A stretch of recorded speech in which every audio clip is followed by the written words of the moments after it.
ጆዬ ፖስት ቢል ስጠኝ እስቲ በእናት። ምን ታገኘ ደግሞ ዛሬ? ቺኮ አብረን እንደራለችኝ በእናት።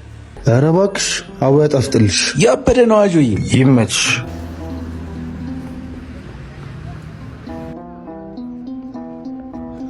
የኔ ፍቅር ቆየሁብሻ። እንሂድ በቃ። አይ መጀመሪያ የሆነ ነገር እንግዛ። አረ ችግር የለው እኔ ገዝቻለሁ እንዳያሳስብኝ። ዝም ብለን እንሂድ። እንዴ ምንድነው የገዛኸው? ምን ገዛ? ያው ስናድር እንዳታረግጂ ምን እያልክ ነው? እኔ አብረን እንደር ያልኩ ነገ ሌሊት መሀል የተጽጌ እንድንቆም ነው። እቃ ያልኩት ደግሞ ነጠላና መጽሐፍ ልገዛለ ነበር።